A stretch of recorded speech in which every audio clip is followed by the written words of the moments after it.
മറ്റന്നാളാണ് കേസ്. അബ്ദു എന്റെ ഇന്ദുവിന് വേണ്ടി കോടതിയിൽ സാക്ഷി പറയണം. പറയാം സാർ. ഇന്ന് വരെ ഞാൻ കള്ളസാക്ഷിയെ പറഞ്ഞിട്ടുണ്ട്.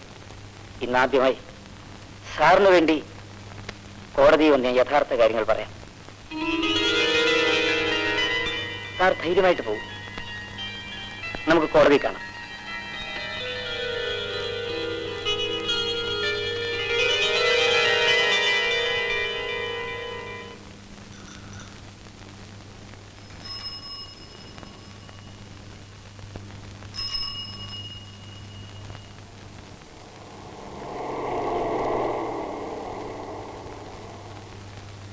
ഒന്ന് നിൽക്കണേ.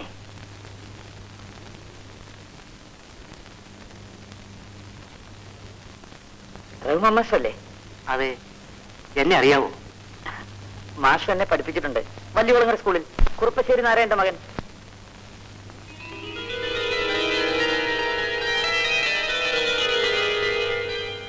നാരായണന്റെ മകൻ കൂടിയോ? അതെ. നിന്നെ കണ്ടിട്ട് എനിക്ക് മനസ്സിലായില്ല. സാർ ഇവിടെ? ഞാനിവിടെ ഈ ഓഫീസ് വരെ പോയതാ. വരും സാർ, എന്റെ വീട്ടിലേക്ക് പോവാം. വീട്ടിൽ ഉമ്മയുണ്ട്. നിന്റെ അമ്മ മരിച്ചു പോയില്ലേ? പിന്നെ ഈ ഉമ്മ? ഞാനിപ്പോ പഴയ ഗോപിയല്ല, അബ്ദു ആണ്. എന്നെ ഗോപിയായിട്ട് അറിയാവുന്ന ഒരേ ഒരാൾ ഇപ്പൊ ഇവിടെ മാഷു മാത്രമേ ഉള്ളൂ. നീ എന്താണ് ഈ പറയുന്നത്? എനിക്കൊന്നും മനസ്സിലാകുന്നില്ല. ഞാനെല്ലാം പറയാം. അച്ഛൻ മരിച്ചതിന് ശേഷം വീട്ടിൽ അമ്മയും ഞാനും എന്റെ കൊച്ചു പെങ്ങളും മാത്രമായി. പട്ടിണിയും ദാരിദ്ര്യവും കൊണ്ട് വിശന്ന് വലഞ്ഞപ്പോ ഒരു ദിവസം ഞാൻ നാട് വിട്ടു. കൈ വണ്ടിക്കാശ് മാത്രമേ ഉണ്ടായിരുന്നുള്ളൂ.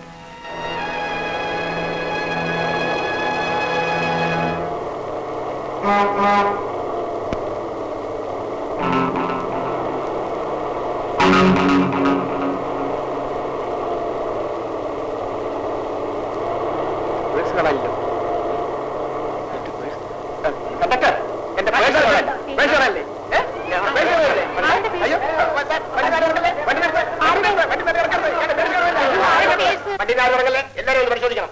ഇവരുടെ സഞ്ചി ഒന്ന് നോക്കിക്കളയാ. ഇതൊന്ന് നോക്കട്ടെ. ഈ പൈസ ഇതാണോ?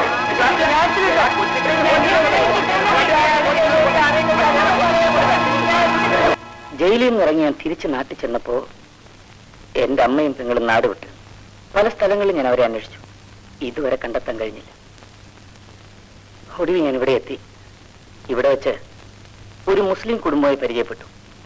കുട്ടികളില്ലായിരുന്നവർ എന്നെ സ്വന്തം മകനെ പോലെ വളർത്തി. അവരെന്നെ അബ്ദു എന്ന് വിളിച്ചു. അന്ന് മുതൽ ഞാൻ അബ്ദുവായി.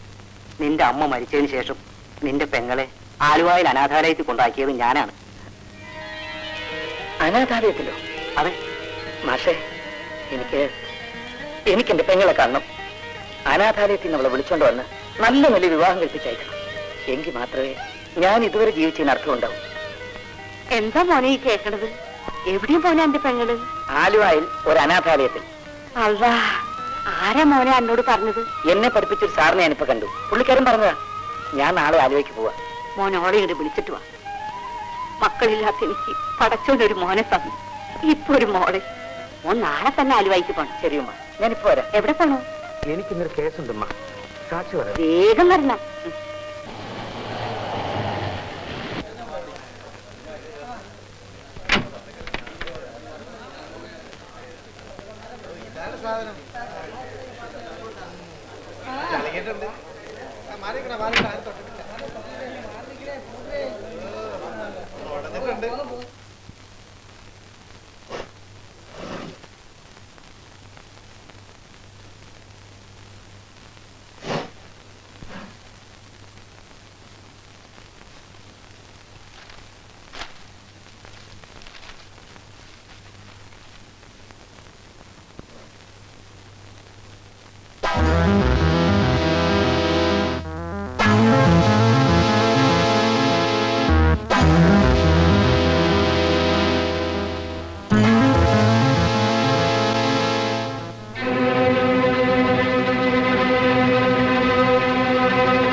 അല്ലാഹു സാക്ഷിയായി, അള്ളാഹു സാക്ഷിയായി കോടതി മുമ്പാകെ സത്യം മാത്രമേ ബോധിപ്പിക്കൂ.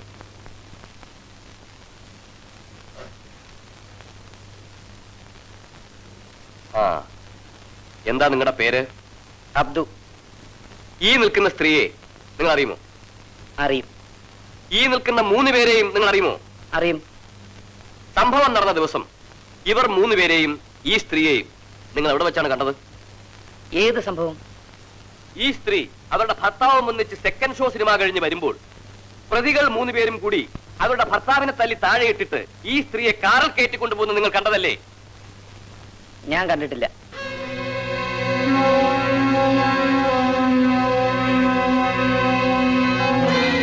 സംഭവ ദിവസം നിങ്ങൾ ഈ സ്ത്രീയുടെ ഭർത്താവ് വരുവിച്ച് പോലീസ് സ്റ്റേഷനിൽ ചെന്ന് ഇതേക്കുറിച്ച് കംപ്ലൈന്റ് ചെയ്തതല്ലേ?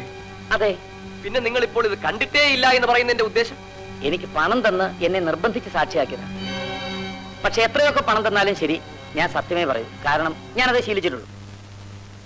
യുവർ ഓണർ, ഈ സാക്ഷി വാദിഭാഗം വിറ്റ്നസ്സായി വന്ന് പ്രതിഭാഗം ചേർന്നിരിക്കുകയാണ്. അല്ല, ഉണ്ടായ സത്യം മാത്രമേ ഞാൻ ബോധിപ്പിച്ചിട്ടുള്ളൂ. ഭാര്യയും ഒരു കുഞ്ഞിന്റെ അമ്മയും കുടുംബിനിയുമായ ഈ സ്ത്രീയെ ഇതിനു മുമ്പ് നിങ്ങൾ എവിടെ വെച്ചെങ്കിലും കണ്ടിട്ടുണ്ടോ? കണ്ടിട്ടുണ്ട്. എവിടെ വെച്ച്? പല സ്ഥലങ്ങളിൽ വെച്ച്. ഒരു കുടുംബിനിയായിട്ടല്ല, അഭിസാരികയായിട്ട്.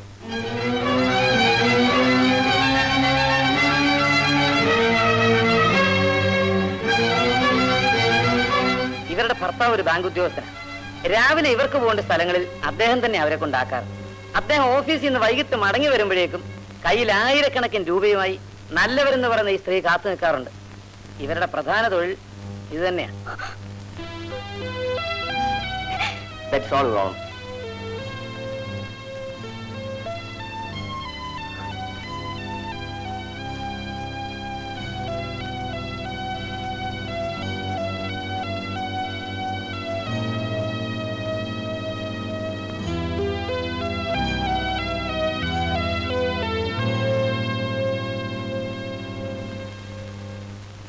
ഈശ്വരൻ സാക്ഷിയായി ഈശ്വരൻ സാക്ഷിയായി കോടതി മുമ്പാകെ കോടതി മുമ്പാകെ സത്യമേ ബോധിപ്പിക്കുകയുള്ളൂ. സത്യമേ ബോധിപ്പിക്കുകയുള്ളൂ.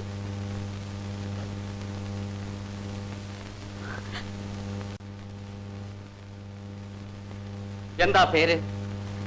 ഇന്ദു. സംഭവ സമയത്ത് നിങ്ങൾ ധരിച്ചിരുന്ന വസ്ത്രങ്ങൾ കീറിയിരുന്നോ? ഇല്ല.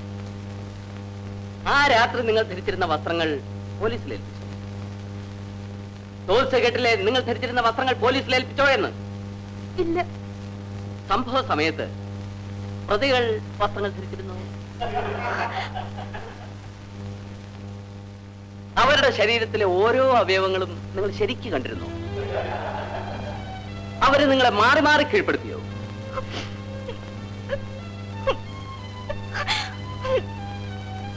തോൽസെഗേട്ടിലെ കേട്ടു. എത്ര പേരാണ് നിങ്ങളെ ആക്രമിച്ചത്? 2 പേര്. നിങ്ങൾ പോലീസിൽ കൊടുത്ത മൊഴിയിൽ പറഞ്ഞിരിക്കുന്നത് 3 പേരാണ് നിങ്ങളെ മാനഭംഗപ്പെടുത്തിയതെന്നാണ്. പക്ഷെ ഇപ്പൊ നിങ്ങൾ പറയുന്നു 2 പേരാണ്. Your honour, please be noted. അവര് നിങ്ങളെ മാനഭംഗപ്പെടുത്തിയത് എങ്ങനെയാണെന്ന് നിങ്ങൾക്കൊന്ന് വർണ്ണിക്കാവോ? ഇല്ല, എന്നെ കൊണ്ടാവില്ല.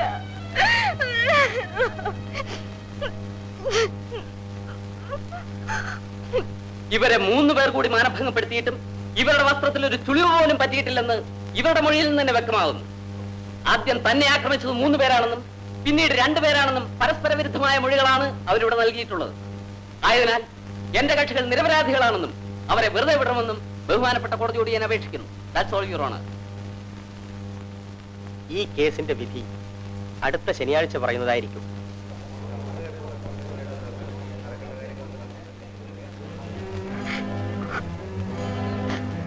ചേച്ചി, രാധേ, ഇന്ദുവിനെ കൊണ്ട് കാറിലെത്തും.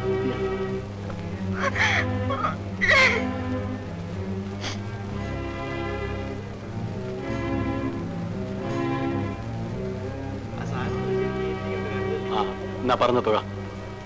ദാസു, ആ പിടിച്ചോ, നിങ്ങൾ പോക്കോ. എടാ, നീ എന്നെ പറഞ്ഞു വഞ്ചിച്ചു അല്ലേ? എന്റെ ഇന്ദുവിന് വേണ്ടി സാക്ഷി പറയാമെന്ന് പറഞ്ഞിട്ട് നീ ഇപ്പോ പോടാ അവിടുന്ന്.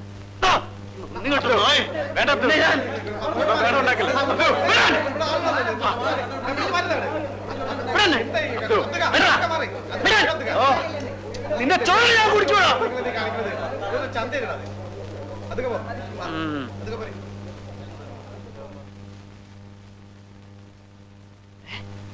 രാധേ,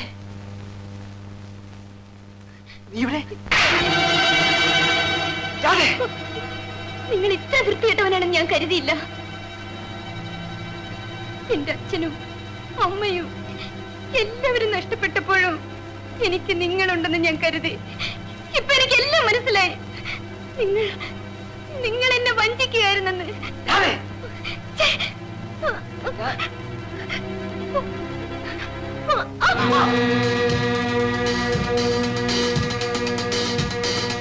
രാധേ,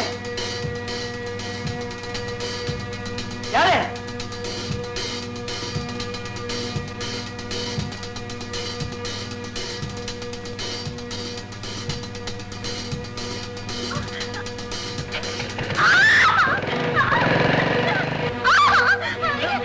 എന്നെ വിടൂ.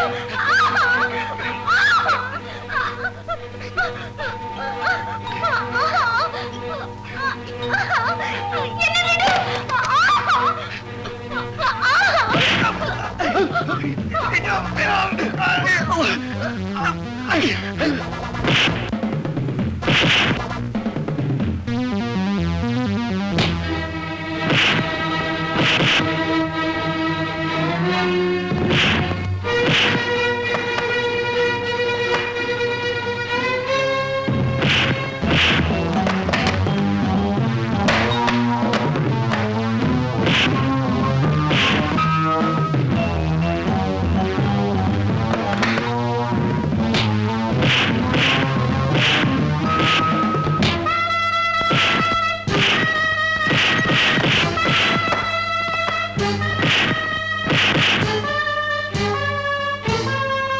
രാധേ, ഞാൻ പറയുന്നത് കേൾക്ക്.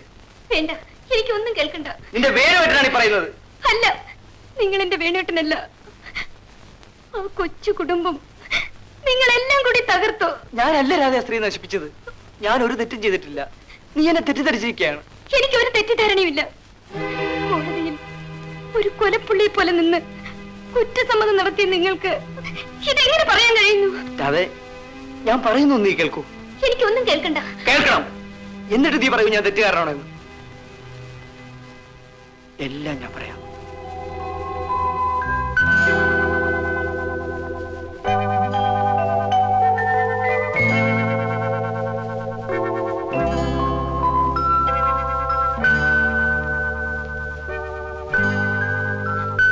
ഞാനാണ് ആ സ്ത്രീയെ ഹോസ്പിറ്റലാക്കിയത്.